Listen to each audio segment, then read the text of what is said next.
नमस्कार। मौसम जलावास में आपका स्वागत है। बात करेंगे राजस्थान के मौसम के बारे में, साथ ही आपको बताएंगे बंगाल की खाड़ी में बने तूफान रेमल के बारे में। यानी अभी आज ये दोपहर तक तूफान में तब्दील हो जाएगा। फिलहाल ये डीप डिप्रेशन की कैटेगरी में बना हुआ है। अभी सुबह के मौसमी विश्लेषण के अनुसार एक WD ईरान इराक के आसपास के क्षेत्रों की ओर से आगे बढ़ रहा है। जेट का झुकाव भी है उस तरफ, और भारत के क्षेत्रों पर देखें तो जेट का उत्तरी छोर काफ़ी ऊंचाई पर और दक्षिण छोर कश्मीर के आसपास से लगाकर बना हुआ है। वहीं एंटी साइक्लोनिक स्थितियाँ राजस्थान गुजरात से लगाकर पाकिस्तान के आसपास से बनी हुई है। राजस्थान के बाड़मेर के आसपास से लगाकर जोधपुर और पाली के मिले जुले क्षेत्रों के आसपास एक निचले स्तरीय सर्कुलेशन बना हुआ है। ये स्थानीय गणना है, न कि किसी डेटा के आधार पर या किसी अन्य मॉडल या कई अंतर्राष्ट्रीय मॉडल हैं उनके डेटा के आधार पर नहीं है। ये स्थानीय गणना के आधार पर है। साथ ही देखें तो बंगाल की खाड़ी में डीप डिप्रेशन बन चुका है, जो दोपहर तक साइक्लोनिक स्टॉर्म बन जाएगा। और इस तूफान के बहुत ज़्यादा भीषण चक्रवाती तूफान बनने की संभावना नहीं है। यानी ये सीवियर साइक्लोन की कैटेगरी में जाएगा और हवाओं की गति टकराते समय पश्चिम बंगाल और बांग्लादेश के दक्षिणी इलाकों में 100 से लगाकर 120-25 किलोमीटर प्रति घंटे की रफ्तार तक होने की संभावना है। कहीं कहीं गस्टिंग वाइंड यहाँ पर, या कह सकते हैं झोंके, जो 130 से 140 किलोमीटर प्रति घंटे की रफ्तार तक जा सकते हैं। तो यानी बहुत ज़्यादा हवाओं की गति नुकसानदायक नहीं होने वाली है, लेकिन फिर भी ये हवाओं की गति भी नुकसानदायक है, लेकिन बड़े पैमाने पर नुकसान की संभावना नहीं है इस तूफान से।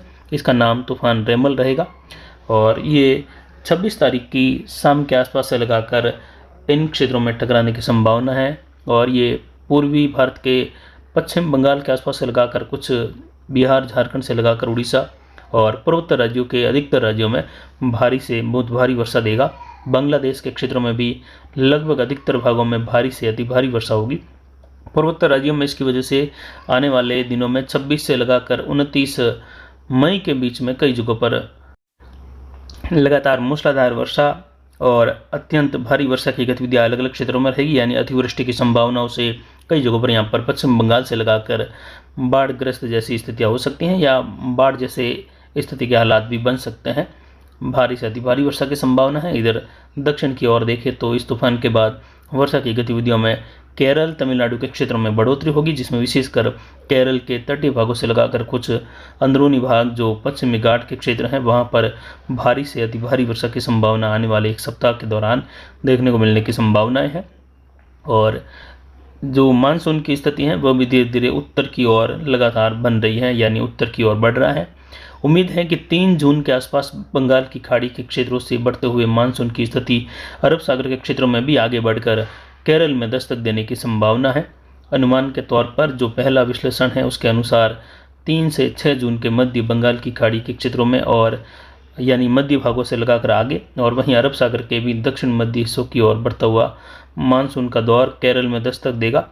यानी इसमें देखें तो जो दूसरा पूर्वानुमान रहेगा उसके मुताबिक हो सकता है नए विश्लेषण में कोई बढ़ोतरी या घटत बढ़त देखने को मिले समय में, लेकिन फिलहाल समय 3 जून के आसपास का लग रहा है कि मानसून की स्थिति 3 जून से लगाकर या कहे जून के पहले सप्ताह के दौरान केरल के क्षेत्रों में दस्तक देने की बन रही है। जो कि अन्य मापदंड है उनको देखते हुए हम ये जानकारी दे रहे हैं, न कि बंगाल की खाड़ी में बने हुए तूफान को देखकर ये समय दिया जाए कि ये लगभग 28 या 29 को केरल में दस्तक दे देगा। ऐसी संभावना नहीं है। अन्य कई तरह के मापदंड भी होते हैं इसमें।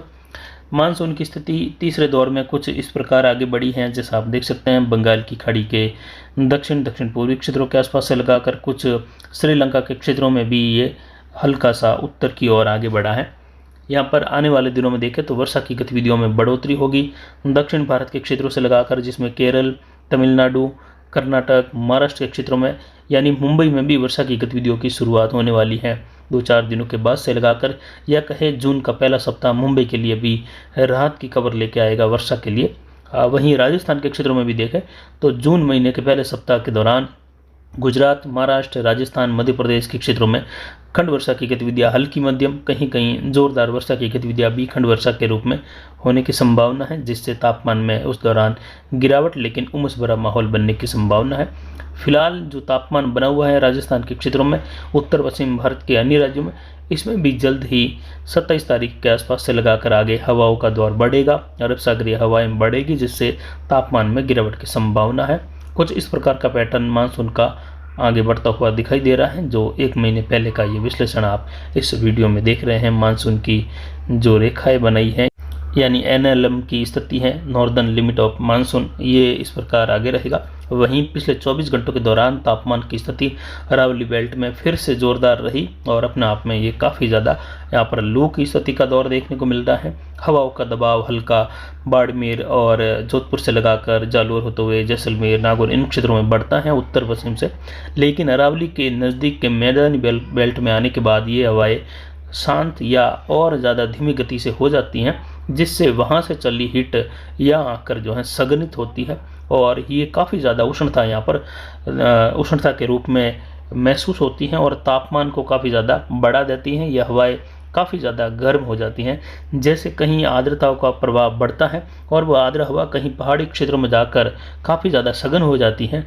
ठीक इसी प्रकार उत्तर पश्चिम से आने वाली हवाएं इन दिनों में जब लू की स्थिति बनती है, तापमान काफ़ी ज़्यादा बढ़ता है और संयोगवश हवा भी उत्तर पश्चिम की हो तो ये अरावली रेंज के क्षेत्रों में, जहाँ पहाड़ों की ऊंचाई मध्यम से लेकर कुछ ठीक है, पाली के उत्तर मध्य से लगाकर यानी विशेषकर सोजत और मारवाड़ जंक्शन के आसपास से लगाकर देसूरी की ओर बढ़ते हुए दक्षिण की ओर, तो यहाँ पर सघनता कुछ बढ़ने लग जाती है और बाड़मेर से लगाकर उत्तरी हिस्सा और जोधपुर, नागौर, फड़ौदी, इसके अलावा जैसलमेर का जो मुख्य गर्मी का पैटर्न है या मुख्य गर्मी का बेल्ट है, वहाँ से ये सीधा पाली के मारवाड़ जंक्शन क्षेत्र के आसपास से लगाकर यहाँ पर हवाओं को सघनित करता है और तापमान में बढ़ोतरी यहीं पर ज़्यादा देखने को मिलती है। पिछले 24 घंटों के दौरान तापमान अधिकतम 49.70 डिग्री सेल्सियस और न्यूनतम तापमान 29 के ऊपर दर्ज किया गया, यानी 29.20 डिग्री सेल्सियस रहा। अधिकतम आर्द्रता 53% रही, न्यूनतम आर्द्रता घटकर 12% दर्ज की गई। वायु दबाव 997 मिलीबार रहा और हवाएं अधिकतम उत्तर पश्चिमी दिशा से 5 किलोमीटर तक रही, यानी हवाओं की गति सामान्य के नीचे रही। आने वाले दिनों में देखें तो 27 तारीख की शुरुआत के आसपास से लगाकर पाली संभाग और बीकानेर संभाग से लगाकर जोधपुर संभाग, इसके अलावा अजमेर संभाग, इन क्षेत्रों में हवाओं की गति बढ़ने वाली है और इसकी जानकारी आपको कल के लिखित मौसम में दी जा चुकी है ज़्यादातर क्षेत्रों के लिए। वहीं देखें तो ये जो हवाओं की गति है ये लगभग अमूमन 30 से 40 किलोमीटर की औसतन और वहीं कहीं कहीं अधिकतम झोंके 50 से 70 किलोमीटर प्रति घंटे की रफ्तार तक कभी दिन में कभी रात में लगातार अरब सागर से बहने वाली हवाएं रहेगी। और जैसे ही अरब सागरीय हवाएं बहती है तो निचले स्तर पर आर्द्र हवाओं का प्रभाव बढ़ता है, जिससे निचले स्तरीय बादलों की आवाजाही बढ़ने लग जाती है। पाली संभाग, जोधपुर संभाग, अजमेर, कुछ उदयपुर संभाग से लगाकर बीकानेर संभाग की ओर, तो ये सवेरे लगभग 4-5 बजे से लगाकर बादलों की आवाजाही शुरू होती है, जो सुबह 8-9 बजे तक अधिकतम देखने को मिलती है। और ये निचले स्तरीय बादल कभी कभी कुछ सघनित बौछार की स्थितियाँ भी बना देते हैं और ये सीधे अरब सागर से आने वाली हवाओं के साथ बढ़ती हुई आर्द्र हवाएं हैं जो यहाँ पर बादल बनाती है। और निचले स्तरीय बादल हैं, यहाँ पर कोलामन के रूप में इनको देखा जाता है या दक्षिण पश्चिमी निचले स्तरीय बादल के रूप में भी अपन कह सकते हैं। ये यहाँ पर बढ़ने लगते हैं, जिससे तापमान में गिरावट होती है, हवाओं का प्रभाव बढ़ता है। लेकिन जैसलमेर, बाड़मेर, बालोतरा से लगाकर जोधपुर, फड़ौदी, बीकानेर, अनूपगढ़, नागौर, इन क्षेत्रों में देखें तो गंगानगर से लगाकर ज़्यादा रेतीला बेल्ट होने के कारण यहाँ पर ये हवाएं धूल भरी हवाओं के रूप में बदल जाती हैं या कहे लगातार चलने वाली आंधियों के रूप में बदल जाती हैं। तो अब आने वाले दिनों में देखें तो जो गर्मी का पैटर्न अभी बना हुआ है, भीषण गर्मी का माहौल बना हुआ है, इससे तो ज़रूर 3 दिन बाद जो है हल्की राहत मिलने लग जाएगी और राहत भी मिल जाएगी। 5 से 7 डिग्री तक की गिरावट भी कई क्षेत्रों में होगी। तो वहीं आने वाले दिनों में जो 27-28 तारीख से बढ़ने वाली हवाएं हैं ये ज़रूर परेशान करेगी और दिन रात धूल भरी अंधड़ की गतिविधियाँ लोगों को काफ़ी ज़्यादा परेशान करने वाली हैं आने वाले दिनों में।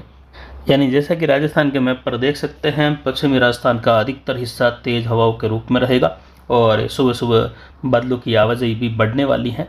तो सवेरे सवेरे मौसम सुहावना भी रहेगा, लेकिन लगातार चलने वाली धूल भरी हवाएं विशेषकर जैसलमेर, फड़ौदी, जोधपुर, बाड़मेर, बालोतरा से लगाकर सांचौर और जालोर होते हुए कुछ पाली के इलाके हैं, इसके अलावा नागौर, बीकानेर, अनूपगढ़, गंगानगर, हनुमानगढ़, सीकर इन क्षेत्रों को काफ़ी ज़्यादा परेशान करेगी और ये लगातार धूल भरी आंधियों के रूप में देखने को मिलने की संभावना है। या कहे अंधड़ वाली स्थिति लगातार बनी रहेगी, रुक रुक कर हवाओं का पैटर्न कभी तेज कभी कम।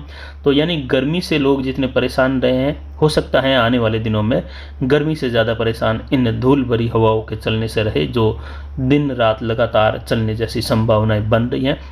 गर्मी काफ़ी ज़्यादा है यहाँ पर, तो कम दबाव का क्षेत्र भी यहाँ पर बन चुका है और एक बड़े क्षेत्र का जोन यहाँ पर कम दबाव के रूप में है। तो इस कम दबाव को भरने के लिए तेज़ी से ठंडी हवाएं या आर्द्र हवाओं का चलन बढ़ेगा और ये आर्द्र हवाएं काफ़ी तेज़ी से इन क्षेत्रों की ओर, राजस्थान, पाकिस्तान, पंजाब, हरियाणा, उत्तर प्रदेश, इन क्षेत्रों की ओर बढ़ने के लिए काफ़ी तेज़ी से अरब सागरीय क्षेत्र से आगे बढ़ेगी और ये बढ़ती हुई हवाएं तेज़ धूल भरी हवाओं के रूप में काफ़ी परेशान करेगी 27-28 मई से लगाकर जून के पहले सप्ताह के दौरान।